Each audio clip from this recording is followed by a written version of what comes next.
Well, we're getting into the area that is a little bit more advanced than what we have been doing so far. That means lesson 21. So far we have been doing all the 6 strings open, which you, by the way, you should know exactly what pitch each string is. Also, we have covered the 3 notes on the first string, which are E, F, and G. On the second string, we have done B, C, and D. And the right hand, we have trained the right hand to do the rest stroke and do the free stroke. And at the same time, we have done a couple of exercises playing notes, simultaneous notes, in other words, including the thumb on it. 21 includes everything that we have done up to this point. In other words, we have the second and first string, B, C, D, E, F, and G.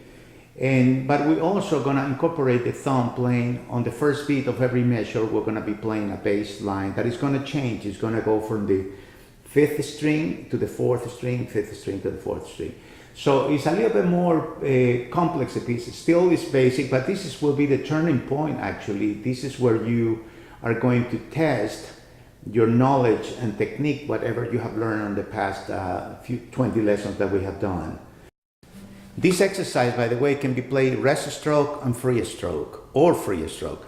I'm going to do it free stroke first, and I'm going to choose just a not too fast of a tempo.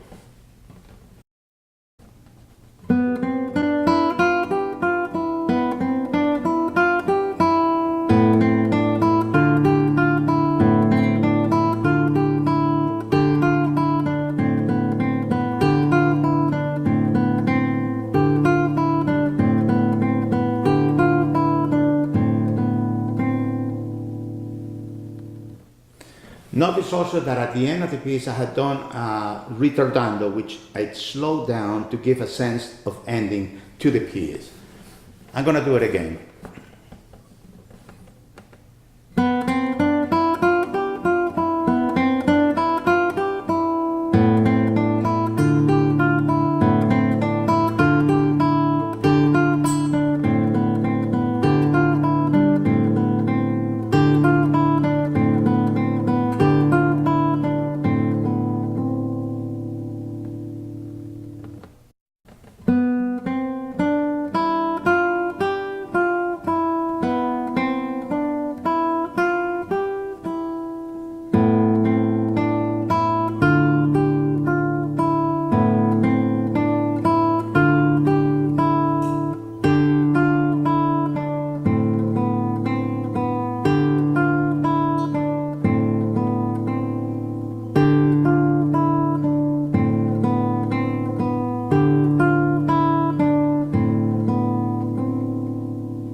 Things that you have to remember in this piece.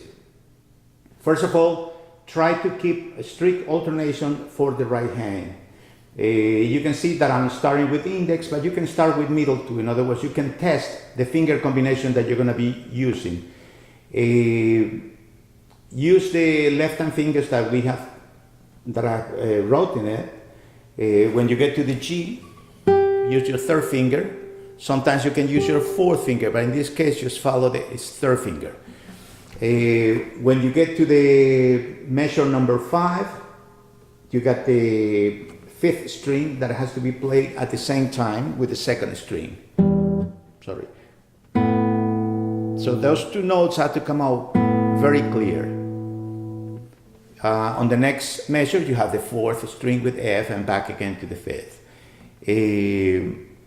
On the last line, which is measure number 9, we're starting on G on the 1st string with the 4th string open at the same time, that I'm playing G on the 1st with D on the 4th string.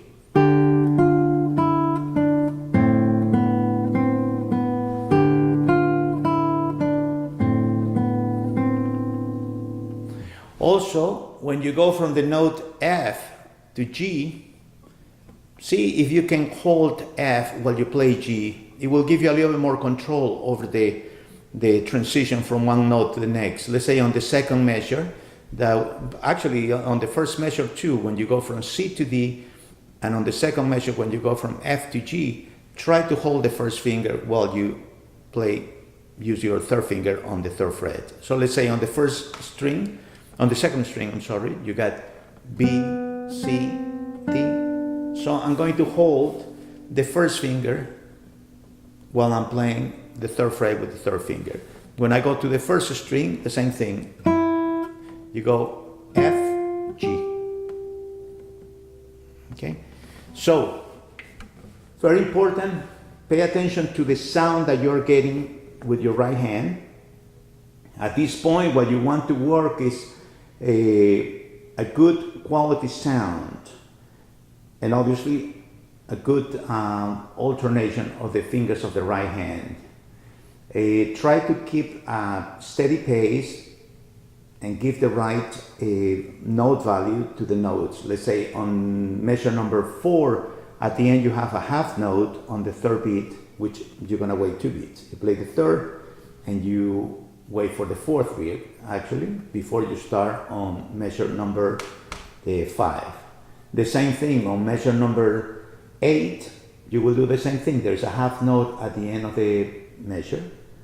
And on measure 12, which is the end of the piece, also you have a half note at the end of the measure, in other words, on the third beat. So always on the third beat of the last measure of every line, you're going to have that half note. So be careful about that. So you have to be very detail oriented in order to get the most out of this exercise, which is going to bring you to the next level of playing the guitar. So now I'm going to do just a close-up of the hand so you can see better the movement of both hands. Okay?